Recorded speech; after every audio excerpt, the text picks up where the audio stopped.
Баршаңызға қайырлы күн, құрметті көрермен, каналыма қош келдіңіздер. Бүгін сіздермен дәл осы творожный пирогтың рецептімен бөлісетін боламын. Өте нәзік әрі өте дәмді болып шығатын пирог. Тапсырысқа жасасаңыздар да болады. Ең алдымен пирогымыздың қамырын дайындаймыз. Ол үшін бізге қант және де ерітілген сары май және оның үстінен бір жұмыртқаны салып, жақсылап венчикпен араластырамыз. Ұнымызды алдын ала електен өткізіп дайындап қоямыз.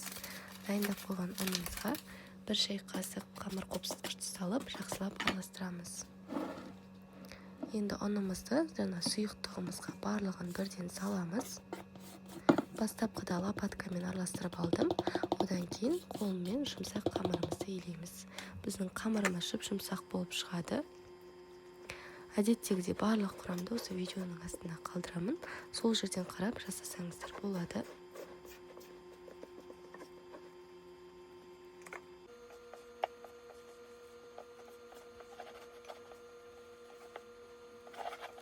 Мінекей дайын болған қамырымызды мешокқа немесе пищевой пленкаға орап 15-20 минутқа қалдырамыз. Енді салмасын дайындаймыз. Салмасына бізге сүзбе қажет. Менде қолдың сүзбесі. Кез келген сүзбені қолдансаңыздар болады. Енді оның үстінен қантымызды және де жұмыртқамызды және оның үстінен қаймақты қостым. Менде 15% қаймақ болғандықтан 2 ас қасық жүгері крахмалын салдым. Егер де 20% қаймақ болса, онда жүгері крахмалын қоспауға да болады. Дәл осылай барлығын салып болғасын блендермен езіп аламыз. Бір жұмыртқа аздық еткесін мен тағы да бір жұмыртқа қостым. Дәл осылай жақсылап езіп, салмасын дайындап қоямыз. Мінекей осымен біздің салмамыз дайын.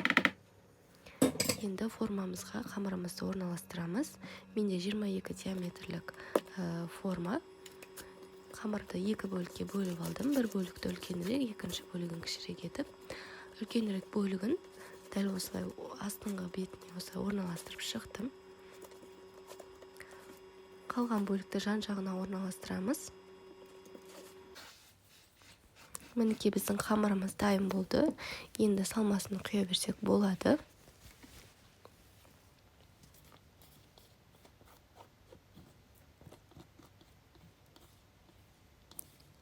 Салмасын құйып, енді тегістеп аламыз. Біркелкі болу үшін осылай қолымызбен айналдырып тегістеп жібереміз. Енді жан-жағын тегістеп шығамыз.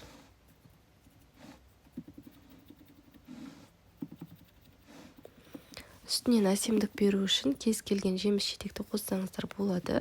Мен смородина, яғни қарақатты қостым. Қарақатты езіліп кетпес үшін дәл осылай қант ұнтағын қостым. Дәл осылай жақсылап араластырып алғасын, енді оны жаңа пирогымызға салып шығамыз.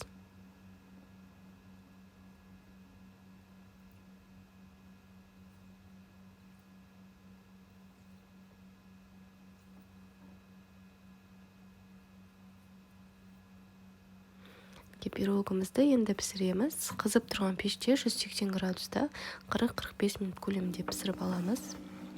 Осымен біздің пирогымыз дайын болды. Толықтай суығасын, бірақ формадан шығарамыз. Кесіп көрсететін боламын. Видеода көріп тұрғандарыңыздай өте нәзік, өте әдемі болып піскен. Кез келген қонақтарыңыз келсе, осы пирогты пісіріп берсеңіздер болады. Барлықтарыңызға ас болсын. Менің каналым пайдалы болып жатса, каналыма тіркеліп қоюды ұмытпаңыздар. Назарларыңызға көп рахмет.